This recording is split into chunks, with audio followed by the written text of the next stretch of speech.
Ada shalom, saudara yang ada di tempat ini dan yang mengikuti ibadah secara online dimanapun saudara berada. Saya meng-encourage saudara yang masih ibadah online untuk bersama-sama datang, beribadah bersama-sama karena Alkitab mengatakan begitu pentingnya persekutuan orang percaya. Kalau saudara datang ke tempat ini, bergereja, beribadah di tempat ini, saudara akan mengalami satu experience yang saudara tidak akan pernah alami di rumah.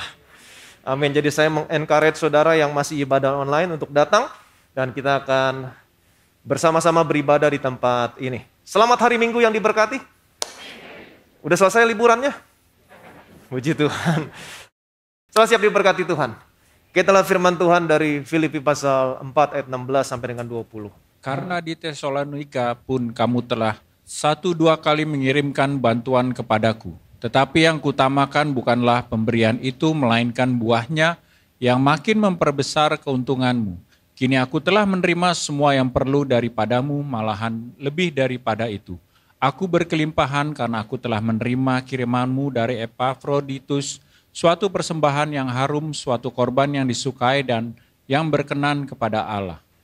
Allahku akan memenuhi segala keperluanmu menurut kekayaan dan kemuliaannya dalam Kristus Yesus. Dimuliakanlah Allah dan Bapa kita selama-lamanya. Amin. Di sini Paulus menceritakan bahwa waktu Paulus di Tesalonika pun Paulus juga telah menerima bantuan dari jemaat di Filipi 1-2 kali.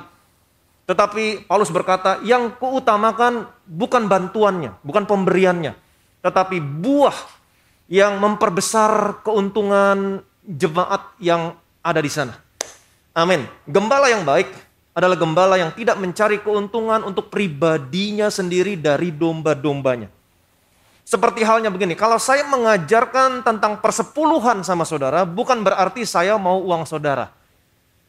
Kalau saudara berpikir ketika saya mengajar tentang persepuluhan, saudara berpikir saya mau uang saudara, saya tekankan sekali lagi hari ini, saudara nggak perlu kasih. Deal? Oke, deal. Kalau ada pikiran, ini pendeta mau duit, nggak usah kasih. Tutup dompet saudara rapat-rapat. Kalau saya mengajarkan persepuluhan sama saudara, karena saya mau saudara diberkati. Dengan kata lain, saya mengutamakan buah yang memperbesar keuntungan saudara. Ada haleluya? Amin. Selanjutnya Paulus berkata bahwa sekarang aku telah memiliki segala yang perlu. Bahkan aku berkelimpahan. Karena aku juga menerima bantuan dari Epafroditus. Suatu persembahan yang harum. Katakan bersama saya, persembahan yang harum. Amin. Korban yang disukai dan berkenan kepada Allah. Jadi Paulus menyebut apa yang jemaat Filipi berikan kepada dia. Paulus menyebutnya sebagai persembahan yang harum. Korban yang disukai dan berkenan kepada Allah. Ide dari semuanya ini, apa yang dimaksud dengan persembahan yang harum? Korban yang disukai dan berkenan kepada Allah. Ide semuanya ini terdapat dalam perjanjian lama. Kalau saudara baca kitab Imamat, kita udah lihat kemarin, ada 5 korban di sana. Betul, korban bakaran, korban sajian, korban keselamatan, penebus salah, penghapus dosa. Kalau saudara perhatikan baik-baik, dari 5 korban ini, 3 korban pertama, hanya 3 korban pertama yang disebut sebagai persembahan yang harum. Waktu saudara memberikan kepada Tuhan, maka apa yang saudara berikan, itu sebagai persembahan yang harum. Amin. Waktu saudara memberikan kepada Tuhan, Tuhan mencium. Tuhan menyukainya. Waktu saudara memberikan persembahan persepuluhan, Tuhan mencium. Tuhan menyukainya. Waktu saudara memberikan persembahan, saudara memberikan bantuan kepada orang-orang yang membutuhkan, Tuhan mencium, Tuhan menyukainya. Kenapa? Karena saudara memberikan dengan kerelaan hati. Saudara memberikan dengan sukacita. Yang percaya boleh bilang amin. Amin. Selanjutnya dikatakan ini, Allahku akan memenuhi segala keperluanmu menurut kekayaan dan kemuliaannya dalam Kristus Yesus. Nah, ini buah yang dimaksudkan Paulus. Lihat konteksnya. Kalau kita baca Alkitab, lihat konteksnya secara keseluruhan. Karena tadi di awal apa? Paulus berkata, di Tesalonika pun kamu telah 1-2 kali memberikan bantuan kepadaku. Tetapi yang kuutamakan bukan pemberianmu, tetapi buahnya yang memperbesar keuntunganmu. Apa buahnya? Ini buahnya. Betul? Allahku akan memenuhi segala keperluanmu menurut kekayaan dan kemuliaannya dalam Kristus Yesus. Waktu saudara memberikan kepada Tuhan, maka apa yang saudara berikan naik sebagai persembahan yang harum. Tuhan mencium, Tuhan menyukai. Dan apa yang terjadi? Tuhan akan memenuhi segala keperluanmu menurut kekayaan dan kemuliaannya dalam Kristus Yesus. Nah ini buahnya. Itu sebabnya kalau saudara memberikan kepada Tuhan, wow, ada buahnya. Bukan nggak ada buahnya, ada buahnya. Allahku akan memenuhi segala keperluanmu menurut kekayaan dan kemuliaannya. Satu persembahan yang harum. Korban yang disukai. Nah, kata persembahan di sini dalam bahasa Ibrani terjemahannya adalah korban. Korban. Saudara sering dengar korban. Akar katanya adalah karaf. Apa itu persembahan? Apa itu korban? Apa itu karaf? Drawing near offering. Approach offering. Persembahan untuk mendekat kepada Allah. Jadi kalau saudara perhatikan baik-baik, orang-orang yang ada dalam perjanjian lama untuk bisa mendekat kepada Allah, mereka harus mempersembahkan korban binatang. Dan saya mau saudara mengerti, semua korban binatang yang dipersembahkan dalam perjanjian lama semuanya tidak lain tidak bukan hanya mengacu kepada korban Yesus di atas kayu salib. Betul? Itu sebabnya hari ini saudara dan saya tidak lagi mempersembahkan korban binatang. Kenapa? Karena Yesus adalah korban saudara, korban saya untuk dosamu. Dia adalah satu-satunya korban untuk dosamu. Amin. Dia adalah korban yang telah mencurahkan darahnya. Dan darahnya telah mendamaikan semua dosamu dengan Allah. Amin. Yesus adalah korban yang mendamaikan semua dosamu dengan Allah. Dan Yesus adalah korban yang membuat saudara dan saya hari ini mendekat kepada Allah. Yang percaya boleh bilang amin. Banyak orang Kristen yang tidak pernah menyadari mereka begitu dekat dengan Tuhan. Bilang sama kiri kanan saudara, kamu begitu dekat dengan Tuhan. Amin, kamu begitu dekat dengan Tuhan. Saudara yang selama ini merasa, oh Tuhan jauh dari saya. No, hari ini kamu tahu kebenaran dan kebenaran itu memerdekakan kamu. Amin. Efesus pasal 2 ayat yang ke-11. Karena itu ingatlah bahwa dahulu kamu sebagai orang-orang bukan Yahudi menurut daging yang disebut orang-orang tak bersunat oleh mereka yang menamakan dirinya sunat, yaitu sunat lahiriah yang dikerjakan oleh tangan manusia. Orang-orang Yahudi menyebut saudara dan saya, orang-orang yang di luar Yahudi, dengan sebutan orang-orang yang tak bersunat. Betul? Saudara masih ingat ketika Daud berperang melawan Goliat orang Filistin? Daud berkata begini, siapakah orang Filistin yang tidak bersunat ini? Ide tentang bersunat bukan hanya berbicara tentang sunat secara lahiriah, tapi juga berbicara tentang perjanjian. Jadi kalau orang-orang Yahudi menyebut saudara, menyebut saya, orang-orang di luar Yahudi dengan sebutan orang-orang tak bersunat, dengan kata lain mereka mau mengatakan bahwa saudara dan saya adalah orang-orang yang tidak memiliki perjanjian dengan Allah. Karena pada zaman itu, perjanjian digambarkan dengan sunat. Oke, ayat yang ke-12. Bahwa waktu itu kamu tanpa Kristus tidak termasuk kewargaan Israel dan tidak mendapat bagian dalam ketentuan-ketentuan yang dijanjikan, tanpa pengharapan dan tanpa Allah di dalam dunia. Bahwa waktu itu kamu tanpa Kristus. Jadi sebelum saudara mengenal Yesus, sebelum saudara selamat, sebelum saudara percaya kepada Yesus, Alkitab berkata, saudara tidak termasuk kewargaan Israel.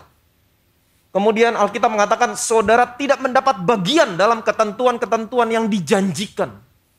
Saudara tidak berhak menerima janji Allah tanpa Yesus. Amin. Itu sebabnya kita selalu melihat sejak dari awal tahun bahwa Kristus adalah ya buat semua janji Allah. Hanya dalam Yesus. Jadi tanpa Kristus saudara tidak akan pernah mendapat bagian dalam ketentuan-ketentuan yang dijanjikan. Tanpa Yesus saudara juga hidup tanpa pengharapan. No hope. Dan tanpa Allah di dalam dunia ini. Betapa mengerikan hidup di luar Yesus. Betul? Ayat yang ke-13, perhatikan baik-baik. Tetapi sekarang di dalam Kristus Yesus, kamu yang dahulu jauh sudah menjadi dekat oleh darah Kristus. Tetapi sekarang di dalam Kristus Yesus. Siapa di sini yang ada dalam Yesus? Saya punya kabar baik. Kamu yang dahulu jauh. Saudara begitu jauh dari Allah. Tanpa Allah, tanpa pengharapan. Tidak mendapat bagian dari ketentuan-ketentuan yang dijanjikan. Tetapi sekarang yang dalam Kristus sudah menjadi dekat. Amin. Menjadi dekat. Saudara begitu dekat. So close. Nah kata dekat di sini. Terjemahannya adalah eges. Apa artinya eges? The place of nearness. Saudara ada di satu tempat yang begitu dekat dengan Tuhan. Wow, the position of nearness. Saudara ada di posisi di mana saudara begitu dekat dengan Tuhan. Bukan karena apa yang kamu lakukan. Bukan karena saudara berpuasa 40 hari 40 malam. Bukan karena saudara berdoa lebih banyak lebih daripada orang lain. Bukan karena saudara baca Alkitab lebih banyak. Bukan. Saudara sekarang begitu dekat dengan Tuhan karena darah Yesus. Amin. Bilang sama kiri kanan saudara, kamu begitu dekat oleh darah Yesus. Yang percaya boleh bilang amin. Saudara sekarang ada dalam posisi yang begitu dekat oleh darah Yesus. Jadi sesungguhnya hari ini saya mau berbicara tentang bagaimana caranya mendekat kepada Allah secara praktis. Karena ada begitu banyak orang Kristen yang merasa jauh dari Tuhan. Karena apa yang dia lakukan, dia merasa, oh saya jauh dari Tuhan. Tuhan begitu jauh dari saya. Tuhan di surga, saya di bumi. No. Saudara bisa merasakan betapa saudara dekat dengan Tuhan. Ketika saudara memanggil Allah dengan sebutan Bapa. Saudara bisa merasakan kedekatan. Dan kedekatan di sini bukan berbicara tentang apa yang kamu lakukan. Bukan. Tetapi kedekatan di sini berbicara tentang darah Yesus. Saudara begitu dekat karena Yesus sudah mencurahkan darahnya. Darahnya sudah mendamaikan semua dosamu dengan Allah. Dan darah Yesus sudah membuat saudara begitu dekat dengan Tuhan. Saudara sekarang ada di posisi of nearness. The position of nearness. The place of nearness. Amin. Betapa diberkati saudara, betapa diberkati saya yang ada di dalam Yesus. Kalau saudara perhatikan baik-baik, waktu Yesus datang ke dalam dunia ini, waktu dia hidup di dalam dunia ini, dia berjalan keliling. Kita baca Injil, kita bisa baca Injil dan kita bisa tahu ada begitu banyak orang yang dekat dengan Yesus. Dan ada juga yang begitu dekat dengan Yesus. Dan ada juga yang sangat dekat dengan Yesus. Jadi mereka dekat dengan Yesus dan mereka punya derajat kedekatan masing-masing. Pertanyaan saya, apa yang membuat mereka begitu dekat dengan Yesus? Kalau saudara dan saya kita tahu, apa yang membuat saudara dan saya begitu dekat dengan Yesus? Darah Yesus. Tapi waktu Yesus datang ke dalam dunia ini, ada orang-orang yang begitu dekat dengan Yesus. Ada yang sangat dekat bahkan. Apa yang membuat mereka begitu dekat dengan Yesus? Perhatikan baik-baik. Kemudian daripada itu Tuhan menunjuk 70 murid yang lain, lalu mengutus mereka berdua-dua mendahulinya ke setiap kota dan tempat yang hendak dikunjunginya. Kemudian daripada itu Tuhan menunjuk 70 murid yang lain. Jadi sekarang kita tahu, Yesus bukan hanya punya 12 murid, tapi dia punya 70 murid yang lain. Betul? Pertanyaan saya, bagaimana dengan ke-70 murid ini? Bagaimana dengan mereka? Ayat yang ke-17. Kemudian ke-70 murid itu kembali dengan gembira dan berkata, Tuhan, juga setan-setan takluk kepada kami demi nama-Mu.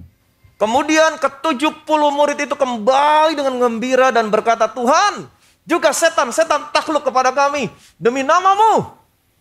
Dengan kata yang mereka kembali kepada Yesus dan dengan bangga. Karena apa yang mereka lakukan, mereka berkata, Tuhan, juga setan-setan takluk kepada kami demi nama-Mu. Wow, mereka bangga. Mereka berpikir mereka dekat dengan Yesus karena apa yang mereka lakukan. Tetapi saudara tahu apa yang Yesus katakan? Perhatikan baik-baik. Tidak ada seorang pun yang dapat datang kepadaku, jikalau ia tidak ditarik oleh Bapa yang mengutus aku, dan ia akan kubangkitkan pada akhir zaman. Yesus berkata begini, di sini Yesus sesungguhnya sedang memperkatakan perkataan kasih karunia. Saudara dan saya bisa datang sama Yesus bukan karena apa yang kamu lakukan. Yesus berkata, tidak ada seorang pun yang dapat datang kepadaku kalau ia tidak ditarik oleh Bapa. Jadi kalau bukan Bapa yang menarik mereka, mereka tidak akan pernah bisa dekat dengan Yesus. Nggak akan pernah bisa. Kalau bukan karena Bapa yang menarik saudara, saudara tidak akan pernah bisa datang ke gereja menyembah Tuhan. Tidak. Semua karena kasih karunia Tuhan. Banyak orang yang, oh saya bisa dekat dengan Tuhan, saya bisa melayani karena saya begini, karena saya begitu, karena saya puasa, karena saya selalu baca Alkitab, karena saya berdoa panjang. No. Saudara dan saya semuanya sama. Dulu kita orang berdosa, miskin, telanjang. Hanya kasih karunia Tuhan yang membuka matamu. Sehingga hari saudara bisa melihat dan datang kepada Tuhan. Bapa yang menarik saudara. Amin. Jadi waktu Yesus memperkatakan perkataan kasih karunia, banyak orang yang gak suka. Kenapa? Karena banyak orang yang merasa dirinya hebat. Dan mereka bangga dengan kehebatan mereka. Mereka bangga dengan pendidikan mereka. Mereka bangga dengan kualifikasi yang mereka miliki. Waktu Yesus memperkatakan perkataan kasih karunia ini. Waktu murid-muridnya mendengar, yang ke-70 murid ini mendengar, apa yang terjadi sama mereka? Yang ke-70 murid, kalau saudara baca terus ayatnya, yang ke-70 murid akhirnya berkata, perkataan ini keras. Siapa yang sanggup mendengarnya? Dengan kata mereka tersinggung. Apa yang terjadi? Yang ke-70 murid, mereka pergi. Mereka meninggalkan Tuhan. Menyedihkan. Dari mana saya tahu yang ke-70 murid pergi? Karena Yesus berkata kepada yang ke-12 murid. Yesus berkata kepada ke-12 murid, apakah kamu tidak mau pergi juga? Mereka pergi meninggalkan Tuhan. Mereka begitu dekat dengan Tuhan. Mereka sudah mengusir setan demi nama Tuhan. Mereka melakukan mujizat demi nama Tuhan. Tapi pada akhirnya mereka terhilang. Mungkin saudara berkata, tuh kan Pak, orang Kristen bisa terhilang Pak. Sekalipun dia sudah melakukan mujizat, sekalipun dia sudah mengusir setan demi nama Tuhan, bisa aja terhilang. No. Memang saya mengerti. Saya tahu banyak orang Kristen yang pakai ayat ini. Untuk menggoncangkan iman orang Kristen tentang keselamatan. Tapi seperti yang saya selalu katakan sama saudara, kalau baca Alkitab, jangan comot-comot ayatnya. Lihat konteksnya. Yang pertama, kepada siapa Yesus mengatakan perkataan ini? Betul? Karena banyak orang Kristen yang mempergunakan ayat ini. Di hari-hari terakhir akan ada banyak orang yang bernubuat demi namaku. Tuhan berkata, di hari terakhir akan ada banyak orang yang bernubuat demi namaku, mengusir setan demi namaku, menyembuhkan orang sakit demi namaku. Tapi pada akhirnya Tuhan berkata, aku tidak kenal engkau, enyahlah kamu semua pembuat kejahatan. Bukan orang yang berseru, Tuhan, Tuhan akan masuk ke dalam kerajaan surga. Tetapi mereka yang melakukan kehendak Bapakku. Nah, banyak orang Kristen yang pakai ayat ini untuk menggoncangkan iman orang Kristen yang lain tentang keselamatan. Padahal Yesus, kita harus tahu kepada siapa konteksnya Yesus mengatakan hal ini. Dan kapan Yesus mengatakan hal ini. Yang pertama, dia mengatakan hal ini kepada orang-orang Yahudi. Murid-muridnya. Betul? Yang kedua, dia mengatakan ini sebelum dia curahkan darahnya. Saya mau saudara mengerti, sebelum dia curahkan darahnya, tidak ada seorang pun yang selamat. Sekalipun dia mengusir setan demi nama Tuhan. Sekalipun dia melakukan mujizat demi nama Tuhan. Sekalipun dia menyembuhkan orang sakit demi nama Tuhan. Tapi karena darah Yesus belum tercurah, tidak ada seorang pun yang diselamatkan. Hanya darah Yesus yang menyelamatkan saudara, menyelamatkan saya. Amin. Hanya darah Yesus. Yang kedua, 70 murid. Mereka bisa terhilang. Kenapa? Karena tadi seperti yang saya katakan, darah Yesus belum tercurah. 12 murid saat itu pun, mereka belum diselamatkan. Karena darah Yesus belum tercurah. Betul? Mereka hanya murid, mereka hanya pengikut. Jadi tidak ada seorang pun yang diselamatkan sebelum Yesus curahkan darahnya. Bukan orang yang berseru kepadaku, Tuhan, Tuhan, masuk dalam kerajaan surga. Tapi mereka yang melakukan kehendak Bapakku. Apa kehendak Bapaknya? Percaya kepada anak. Amin. Barang siapa mengaku dengan lidah Yesus Kristus Tuhan dengan mulutnya dan percaya dalam hatinya bahwa Allah telah membangkitkan dia dari antara orang mati. Amin. Ada kematian Yesus, ada darah tercurah. Kalau kamu percaya, kamu akan diselamatkan. Amin. Ini jaminan buat saudara, buat saya. Apakah saudara percaya sama Yesus? Saudara selamat. Amin. Bilang sama kiri kanan, saudara sudah diselamatkan. Karena darah Yesus sudah tercurah. Darah Yesus sudah tercurah. Jadi jangan biarkan ada orang yang datang sama saudara. Jangan bangga kalau sudah bisa mengusir setan. Karena Tuhan berkata, bukan orang yang mengusir setan masuk ke dalam kerajaan surga.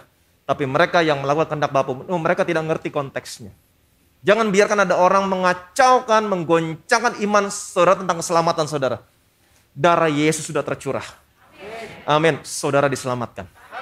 Yang percaya boleh bilang amin. Amin. Jadi perhatikan baik-baik. Jadi Yesus punya, selain punya 12 murid, Yesus punya 70 murid. Mereka dekat dengan Yesus. Diberi kuasa sama Yesus. Mengusir setan demi nama Yesus. Di samping 70 murid, Yesus punya 12 murid. Betul? Mereka dekat dengan Yesus. Mendampingi Yesus pelayanan dari satu kota ke kota yang lain. Dari 12 murid, Yesus punya murid-murid yang lebih dekat lagi dengan Yesus. Ada 3 orang. Betul? Siapa saja? Yohanes, Yakobus, Petrus. Alkitab mencatat beberapa peristiwa ketiga murid ini selalu ikut Yesus. Ketika Yesus dimuliakan di atas gunung bersama Musa dan Elia, ketiga murid ini diajak naik ke atas gunung. Ketika Yesus membangkitkan anak Yairus, ketiga murid ini diajak masuk ke kamar anak yang mati. Betul? Ketiga orang ini, ketika Yesus berdoa semalam-malaman di Taman Getsemani, ketiga murid ini, Petrus, Yakobus, Yohanes, diajak ikut berdoa dalam Taman Getsemani. Begitu dekat mereka. Jadi masing-masing ada derajat kedekatannya. Tetapi dari ketiga murid ini, ada satu murid yang begitu dekat. Paling dekat dengan Yesus. Siapakah dia? Yohanes. Yohanes ada di the place of nearness, the position of nearness, begitu dekat dengan Tuhan. Dan kalau saya pelajari, karena Yohanes begitu dekat dengan Tuhan, tidak ada sesuatu apapun yang Yesus sembunyikan dari Yohanes. Wow. Ketika Yesus berkata, seseorang di antara kamu akan menyerahkan aku. Dan mereka bingung, siapa? Siapa Tuhan? Bukan aku Tuhan, bukan aku. Tapi Petrus, dia kasih kode sama Yohanes. John, tanya. Betul? Dan Yohanes tanya, siapakah dia Tuhan? Dan Tuhan kasih tahu. Kepada siapa? Kepada Yohanes. Kepada dia yang kuberikan roti yang kucelupkan ke dalam anggur. Itulah dia. Hanya Yohanes yang kasih tahu. Begitu dekat. So close. Apakah saudara mau menjadi orang yang begitu dekat dengan Tuhan? Hah? Saudara sudah dekat dengan Tuhan. Amin. Apa yang membuat saudara begitu dekat dengan Tuhan? Dalam perjanjian lama kita sudah lihat tadi. Apa yang membuat seseorang begitu dekat? Persembahan. Betul? Korban. Karaf. Drawing near offering. Approach offering. Persembahan untuk mendekat kepada Allah. Tetapi saudara dan saya tidak lagi mempersembahkan korban binatang. Kenapa? Karena Yesus sudah menjadi korban. Buat saudara, buat saya. Yang mendamaikan saudara dan saya dengan Allah. Dan Yesus adalah korban yang mendekatkan saudara dan saya dengan Allah. Darahnya sudah tercurah. Darahnya membuat saudara dan saya sekarang ada di position of nearness. The place of nearness. Jadi sesungguhnya saudara sudah dekat. Bagaimana caranya praktis untuk mendekat? Nah, ini berbicara tentang kesadaran. Karena banyak orang Kristen yang tidak memiliki kesadaran, saya begitu dekat dengan Tuhan. Justru sebaliknya, banyak orang Kristen memiliki kesadaran, saya begitu jauh dengan Tuhan. Padahal saudara begitu dekat. Dekat. The place of nearness. Amin. Ibrani pasal 10, kita lihat ayat yang minggu lalu. Di dalam hukum Taurat hanya terdapat bayangan saja dari keselamatan yang akan datang, dan bukan hakikat dari keselamatan itu sendiri. Karena itu dengan korban yang sama yang setiap tahun terus-menerus dipersembahkan, hukum Taurat tidak mungkin menyempurnakan mereka yang datang mengambil bagian di dalamnya. Sebab jika hal itu mungkin, pasti orang tidak mempersembahkan korban lagi. Sebab mereka yang melakukan ibadah itu tidak sadar lagi akan dosa setelah disucikan sekali untuk selama-lamanya. Tetapi justru oleh korban-korban itu setiap tahun orang diperingatkan akan adanya dosa. Sebab tidak mungkin darah lembu jantan atau darah domba jantan menghapuskan dosa. Seperti yang kita sudah pelajari minggu lalu, Ibrani pasal 10 ayat 1-4. Setiap korban yang dipersembahkan dalam perjanjian lama itu hanya bayangan. Hanya gambaran dari korban yang sesungguhnya. Dari keselamatan yang akan datang, yaitu Yesus Kristus. Kenapa? Karena darah binatang, karena ini merupakan gambaran, darah binatang tidak bisa menghapus dosa. Darah binatang hanya mengcover dosa. Betul? Karena darah binatang hanya mengcover dosa, jadi saudara mengerti bedanya antara menghapus dan mengcover. Kalau dihapus artinya sudah tidak ada lagi. Bersih. Tapi kalau di cover artinya dosanya tetap ada. Di cover. Nah, darah binatang tidak mungkin menghapus dosa. Kalau darah binatang bisa menghapus dosa, maka mereka tidak akan pernah mempersembahkan korban lagi. Betul? Dan mereka tidak lagi memiliki kesadaran akan dosa. Kenapa? Karena sudah dihapus. Tetapi darah binatang tidak mungkin melakukan ini. Darah binatang hanya mengcover. Itu sebabnya setiap tahun mereka harus terus-menerus mempersembahkan korban. Kenapa? Karena dosanya masih ada. Nah, justru ketika mereka mempersembahkan korban untuk dosa mereka, mereka jadi diingatkan akan adanya dosa. Dengan kata lain, mereka memiliki kesadaran akan dosa. Orang-orang yang hidup dalam perjanjian lama, mereka memiliki kesadaran akan dosa. Karena darah binatang tidak bisa menghapus. Darah binatang hanya mengcover. Betul? Sekarang banyak gereja berpendapat, ini berbahaya. Banyak gereja berpendapat adalah baik untuk jemaat kalau jemaat senantiasa memiliki kesadaran akan dosa-dosanya. Ini berbahaya. Kenapa? Karena hal ini akan membuat saudara memiliki kesadaran akan dosa. Hal ini akan membuat saudara merasa tidak layak hidup dalam penghukuman. Dan pada akhirnya saudara bukannya memiliki keberanian untuk mendekat, malahan saudara menjauh dari Tuhan. Merasa tidak layak. Ini berbahaya sekali. Saudara akan masuk dalam satu keadaan di mana saudara merasa tidak layak. Dan pada akhirnya saudara menjauh dari Tuhan. Orang-orang yang hidup dalam perjanjian lama, mereka memiliki kesadaran akan dosa. Dan ini mereka bisa hidup dalam merasa bersalah, tidak layak, dan pada akhirnya mereka menjauh daripada Tuhan. Ini berbahaya. Ayat yang ke-8 sampai 10. Di atas ia berkata, korban dan persembahan, korban bakaran dan korban penghapus dosa tidak engkau kehendaki dan kau tidak berkenan kepadanya, meskipun dipersembahkan menurut hukum Taurat. Kemudian katanya, sungguh aku datang untuk melakukan kehendakmu. Yang pertama ia hapuskan supaya menegakkan yang kedua.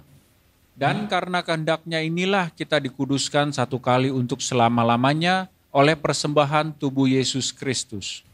Dan karena kehendaknya inilah saudara dan saya sudah dikuduskan. Berapa kali?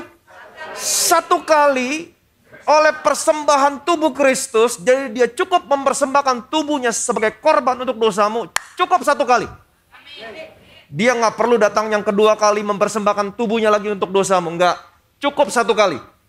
Dia persembahkan tubuhnya untuk dosamu. Satu kali. Berlaku untuk berapa lama? Selama-lamanya. Berikan dulu kemuliaan yang meriah bagi nama Yesus. Amin. Untuk selama-lamanya. Jadi saudara bisa lihat perbedaannya di sini. Antara orang yang hidup di bawah hukum Taurat dengan orang yang hidup di bawah kasih karunia. Orang yang hidup di bawah hukum Taurat, mereka mempersembahkan korban terus-menerus setiap tahun. Justru oleh korban ini mereka jadi memiliki kesadaran akan dosa. Tetapi Yesus cukup satu kali mempersembahkan tubuhnya sebagai korban untuk dosamu. Dosamu dihapus. Seharusnya saudara tidak lagi memiliki kesadaran akan dosa. Melainkan senantiasa memiliki kesadaran akan apa yang anaknya lakukan. Ayat yang ke-9. Dan kata Yesus, sungguh aku datang untuk melakukan kehendakmu. Yesus datang untuk melakukan kehendak Bapanya. Apa kehendak Bapanya? Yang pertama ia hapuskan untuk menegakkan yang kedua. Yang pertama ia hapuskan. Apa yang pertama? Perjanjian lama berdasarkan hukum Taurat. Untuk menegakkan yang kedua. Apa yang kedua? Perjanjian baru berdasarkan kasih karunia. Kenapa Yesus datang ke dalam dunia ini melakukan kehendak Bapanya? Menghapus yang pertama, perjanjian lama berdasarkan hukum Taurat. Kenapa? Karena kalau saudara hidup dalam perjanjian lama berdasarkan hukum Taurat, saudara akan selalu berada dalam posisi terkutuk. Tuhan gak mau anak-anaknya hidup dalam posisi yang selalu terkutuk. Tuhan mau saudara dan saya selalu hidup diberkati. Ingat baik-baik perjanjian lama berdasarkan hukum Taurat. Perjanjiannya berkata begini, jika kamu baik-baik mendengarkan suara Tuhan Allahmu dan melakukan dengan setia segala. Apa artinya segala? Semua. Ada berapa hukum dalam hukum Taurat? 10. Kamu harus melakukan 10-10-nya sempurna. Nggak boleh ada yang gagal satupun. Gagal satu, saudara salah terhadap semuanya. Jadi harus sempurna. Apakah ada orang yang sempurna sanggup melakukan hukum Taurat secara sempurna 10-10-nya nggak ada yang gagal satupun? Tidak ada. Dan perjanjiannya berkata begini, jika kamu tidak baik-baik mendengarkan suara Tuhan Allahmu dan tidak melakukan dengan setia 10-10-nya, bukan berkat yang datang kepadamu, kutuk yang datang kepadamu. Jadi perjanjian lama berdasarkan hukum Taurat selalu menempatkan saudara dalam posisi terkutuk. Nggak ada seorang pun yang sanggup Mungkin saudara berkata, Pak ada 10, 9 berhasil, cincailah. No, nggak bisa cincai. Hukum Taurat menuntut kesempurnaan. Iya Pak, tapi kan saya tidak berzina Pak. Saya hormat sama orang tua. Saya tidak membunuh. Iya, tapi saudara nyolong. Nah, nggak bisa. Harus semuanya. Saudara selalu dalam posisi terkutuk ketika saudara hidup dalam perjanjian lama berdasarkan hukum Taurat. Itu sebabnya, ini kehendak Bapa. Dia tahu kenapa? Karena ada cacat pada perjanjian pertama berdasarkan hukum Taurat. Itu sebabnya dia utus anaknya datang ke dalam dunia ini. Anaknya gantikan posisimu. Dia satu-satunya manusia yang sanggup menggenapi seluruh tuntutan hukum Taurat. Jadi untuk menghapus yang pertama, dia harus hapus dengan cara yang benar. Dia tidak bisa berkata, oke yang pertama saya gagalin ya, saya hapus ya. Kita bikin perjanjian yang kedua. Nggak bisa begitu. Dia harus genapi dulu. Dia hapus yang pertama dengan cara yang benar. Dia berikan anaknya. Karena anaknya satu-satunya manusia yang sanggup menggenapi seluruh tuntutan hukum Taurat.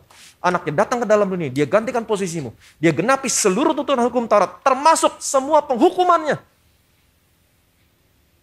Alkitab berkata, Yesus adalah kegenapan hukum Taurat sehingga kebenaran diperoleh setiap orang yang percaya. Amin. Siapa di sini yang percaya sama Yesus? Bilang sama kiri kanan saudara, kamu orang yang benar. Amin. Kamu dibenarkan untuk diberkati.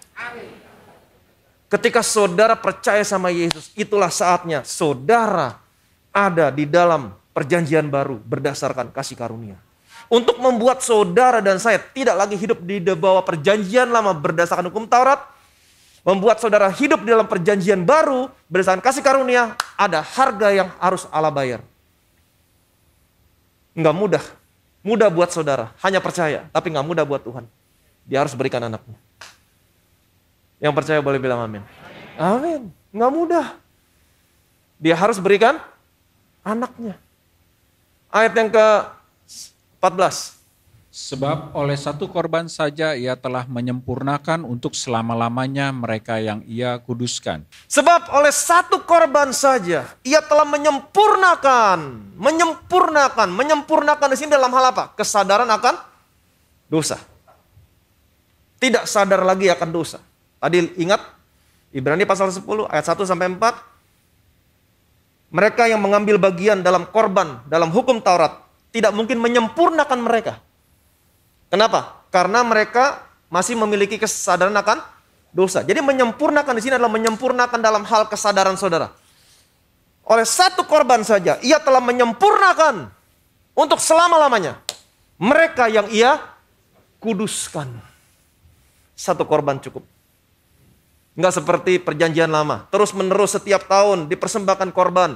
Kenapa? Karena mereka yang mengambil bagian tidak bisa disempurnakan. Dalam hal apa? Kesadaran akan dosa. Justru oleh korban yang mereka persembahkan, mereka selalu diingatkan akan adanya dosa. Dengan kata lain, mereka selalu memiliki kesadaran akan dosa.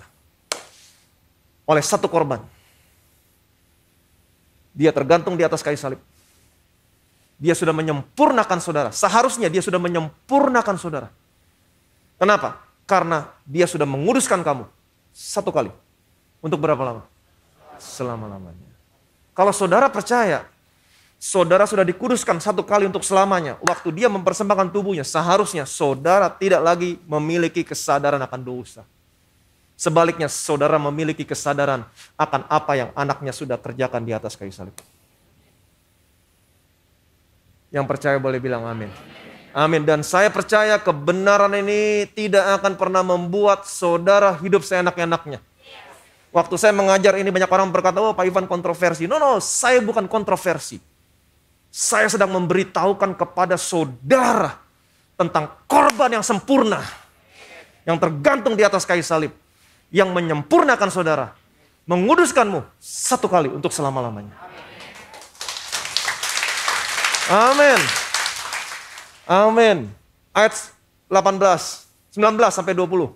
Jadi saudara-saudara, oleh darah Yesus kita sekarang penuh keberanian dapat masuk ke dalam tempat kudus. Karena ia telah membuka jalan yang baru dan yang hidup bagi kita melalui tabir, yaitu dirinya sendiri. Jadi saudara-saudara, oleh darah Yesus, lagi-lagi oleh darah Yesus, bukan oleh apa yang kamu lakukan, tapi oleh darah Yesus, kita sekarang penuh keberanian dapat masuk ke dalam tempat kudus. Di dalam perjanjian lama, jangan pernah coba-coba masuk ke tempat kudus. Kenapa? Saudara bisa lihat dalam perjanjian lama, dan hanya imam besar yang masuk ke dalam tempat kudus. Dan itu pun kalau imam besar masuk tanpa persiapan yang sempurna, kemungkinan besar dia mati. Itu sebabnya dia harus mempersembahkan korban. Betul? Kemudian dia harus mengambil darahnya sedikit. Sebelum dia masuk ke dalam tempat kudus, dia harus basuh tangannya di bencana pembasuhan, dia harus basuh semuanya. Dikuduskan. Sebelum masuk ke dalam ruang maha kudus, dia harus mempersembahkan persembahan ungkupan. Betul? Setelah dia masuk ke dalam ruang maha kudus, dia harus percikin darah 7 kali di hadapan tabut perjanjian. Kemudian 1 kali di atas tutup pendamaian. Kalau dia nggak keluar, dia mati. Jadi tanpa persiapan yang sempurna, kemungkinan orang waktu datang sama Tuhan, kemungkinan besar dia mati. Kenapa? Karena kekudusan Allah berkata, setiap orang berdosa harus mati. Dan saya masih mengerti, kekudusan Allah tidak pernah berubah. Dulu, sekarang, sampai selama-lamanya. Kekudusan Allah tetap berkata, semua orang berdosa harus mati. Tapi saya punya kabar baik buat saudara. Karena apa yang sudah Yesus lakukan di atas kayu salib. Dia menjadi korban untuk setiap dosamu. 1 kali, untuk selamanya. Waktu darahnya tercurah, tabir terbelah 2. Dia membuka satu jalan yang baru, yang hidup melalui dirinya. Itu tabirnya sudah terobek. Dia buka satu jalan yang baru, yang hidup. Kalau perjanjian lama, jalannya namanya jalan yang lama, yang mematikan. Apa artinya jalan yang lama mematikan? Setiap kali saudara datang sama Tuhan, kemungkinan besar kamu pasti mati. Tapi oleh darah Yesus, dia buka satu jalan yang baru. Namanya jalan yang baru dan yang hidup. Sekarang oleh darah Yesus, kalau saudara datang sama Tuhan, bukannya semakin saudara mati. Saudara datang sama Tuhan, saudara semakin hidup, semakin sehat, semakin diberkati. Amin. Kalau saudara letih lesu berbeban berat, datang sama Yesus, saudara akan mendapatkan kelegaan. Saudara yang sakit, datang sama Yesus, saudara akan mendapatkan kesembuhan.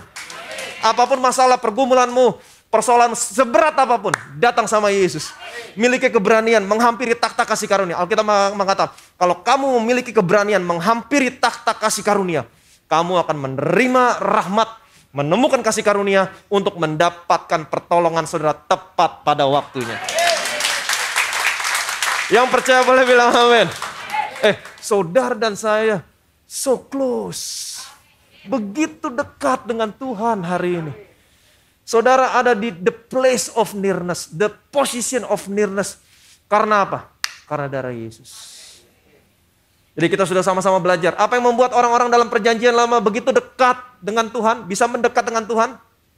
Persembahan, korban, karaf, drawing near offering, approach offering, persembahan untuk mendekat kepada Tuhan. Tapi sekarang saudara tidak lagi mempersembahkan korban binatang. Kenapa? Karena sudah ada korban yang sesungguhnya, yang sudah dipersembahkan 1 kali untuk selama-lamanya. Yang mendamaikan saudara dan saya dengan Allah. Yang membuat saudara dan saya begitu dekat. So close. Saudara begitu dekat hari, begitu dekat, sangat dekat. Saudara ada di the position of nearness. Jadi bagaimana caranya saudara sekarang mendekat? Ini berbicara tentang kesadaran. Saudara sudah dekat. Tapi kesadaran saudara sekarang yang menentukan. Seperti minggu yang lalu. Hutangmu sudah dibayar lunas. Tapi kalau kamu nggak tahu hutangmu dibayar lunas. Hidupmu menderita. Kamu tetap memiliki mental, sikap, cara berbicara. Seperti orang yang punya hutang. Kamu sudah begitu dekat.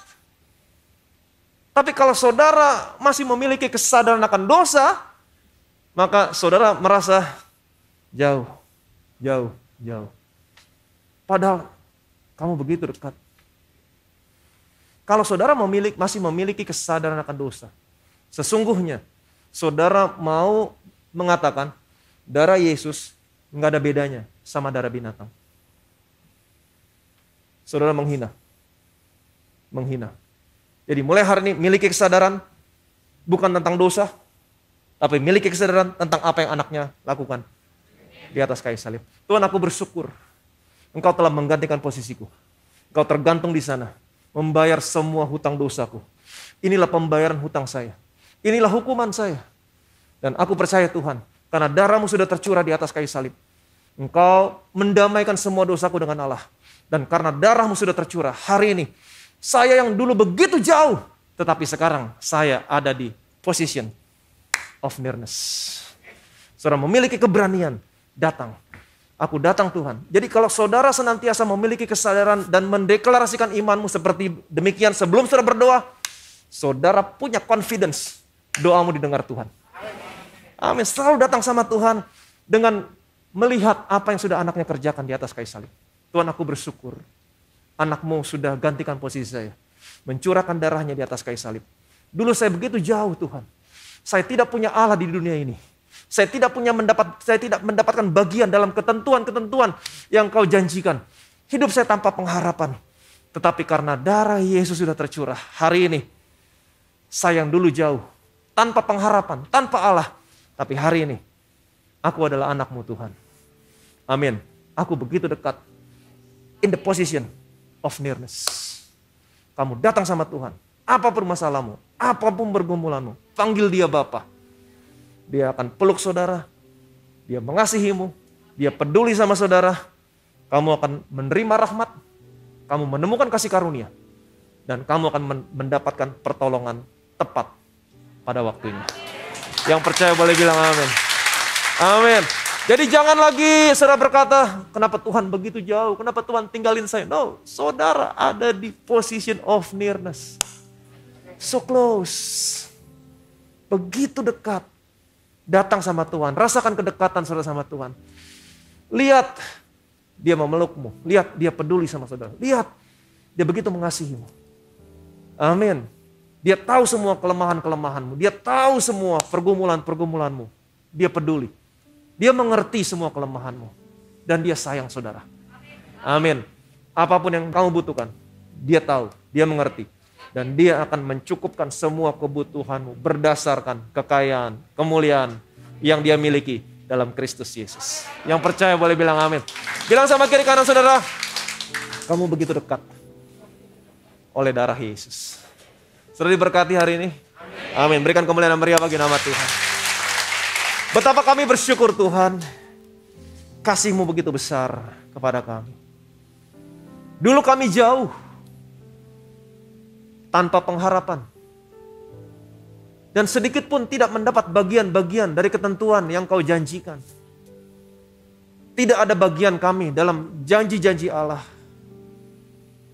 Dan tanpa Allah di dunia ini. Tetapi di dalam Yesus, kami bersyukur Tuhan karena kebaikan-Mu. Karena kami tahu, kalau bukan Bapa yang menarik kami tidak bisa datang kepada Yesus. Ini kasih karunia Tuhan yang besar buat kami. Kami bisa ada di tempat ini. Mata kami bisa melihat. Kami bisa datang ke tempat ini, menyembah-Mu Tuhan. Mengaku Engkau sebagai Tuhan dan Juru Selamat. Ini semua karena kasih karunia, karena Bapa yang membuka mata kami. Dulu kami jauh, miskin, buta, telanjang. Tapi kasih karunia Tuhan yang membuka mata kami. Sehingga kami bisa mengenal Yesus. Percaya kepada Yesus. Karena Bapa yang menarik kami. Sehingga hari ini Tuhan, karena Yesus sudah mempersembahkan tubuhnya sebagai korban untuk dosa kami. Mendamaikan semua dosa kami dengan Engkau. Dan membuat kami begitu dekat hari ini dengan Engkau Tuhan. Kami ada di position of nearness. In the place of nearness. Kami begitu dekat kepadamu Tuhan. Kami percaya.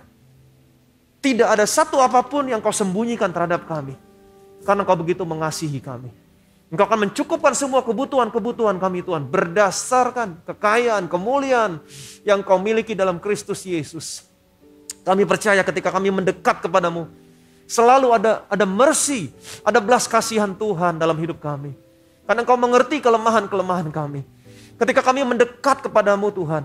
Kami tahu ada kasih karunia Tuhan dalam hidup kami. Segala sesuatu yang tidak layak kami terima, tapi itu yang kau berikan kepada kami Tuhan. Dalam bisnis kami, dalam hubungan kami, dalam pekerjaan kami, dalam kesehatan kami. Dan kami percaya Tuhan, ketika kami menyadari, kami begitu dekat dengan Engkau Tuhan. Kami akan mendapatkan pertolongan kami dalam seluruh area hidup kami. Tidak pernah terlambat, tepat pada waktunya. Dan biarlah hari ini anak-anak-Mu Tuhan, mereka merasakan mereka begitu dekat dengan Tuhan. Bukan karena apa yang mereka lakukan, tapi karena darah Yesus yang membuat mereka begitu dekat. Dan hari ini Tuhan, mereka akan mendapatkan rahmat, mendapatkan mercy, mendapatkan kasih karunia, dan mendapatkan pertolongan apapun yang mereka butuhkan, tepat pada waktunya. Segala kemuliaan, segala hormat, segala pujian hanya bagi nama Tuhan kita Yesus Kristus. Semua yang percaya yang diberkati sama-sama kita katakan amin.